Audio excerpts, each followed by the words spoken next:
Hello hi साथीहरू, good evening. Welcome back my YouTube channel.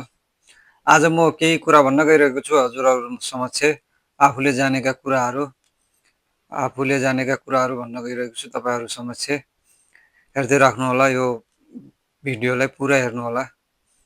हामीहरू नयाँ नयाँ युट्युबर हुन्छौँ नि, जस्तै भ्लगरहरू हामीहरूलाई केही थाहा हुँदैन खासै।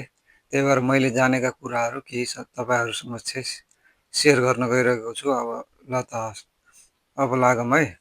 यदि हामीहरूले टाइममा हामीहरूले वाइटी स्टुडियो ओपन गरिराखेपछि के हामीहरूलाई के कस्तो इफेक्ट पर्छ र हामीहरूले किन गर्नु हुँदैन टाइममा। 1-2 घन्टापछि गर्दा त केही फरक पर्दैन कि 5-5 मिनटमा। अब त्यस्तै त मलाई पनि हुन्थ्यो है पहिला, टाइममा देखिराख्ने के कति भ्युवर्स भयो, के कति भयो भन्ने। अहिले मैले सबै कुरा बन्द गरिसकेको छु त्यस्तो गर्नलाई। अनि हाम्रो जस्तै नयाँ नयाँ हुन्छौँ नि, म पनि नयाँ हो, म पनि भर्खर सिक्दैछु कि आफूले जानेका कुराहरू तपाईँहरू समक्ष राख्दैछु। तपाईँहरूले यदि मेरो च्यानललाई सब्सक्राइब गर्नु भएको छैन भने सब्सक्राइब गरिदिनु होला।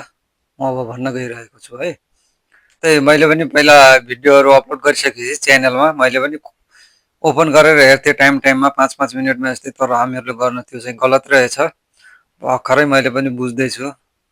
यस्तो होइन कि हामीहरूले वाइटी स्टुडियोलाई ओपनै गर्नुहुन्न भन्ने छैन कि त्यसमा 2-3 घन्टापछि गर्दाखेरि केही फरक पर्दैन त्यसमा चाहिँ।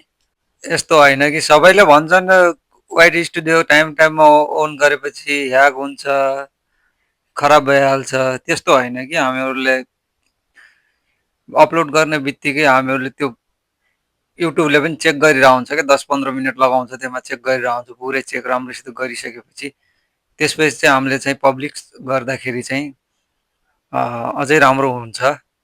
मलाई यस्तो लाग्छ कि हामीहरूले टाइममा वाइटी स्टुडियो ओपन गरेपछि 5 मिनट 2 मिनटमा यस्तो वाइटी स्टुडियो ओपन गरेपछि मलाई चाहिँ लाग्छ है, हामीहरूको भ्युवर्स चाहिँ डाउन भइरह जस्तो लाग्छ मलाई चाहिँ।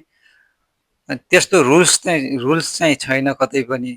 त्यही पनि मलाई लाग्छ है, मेरो अनुभव है, मैले गरेको अनुभव चाहिँ।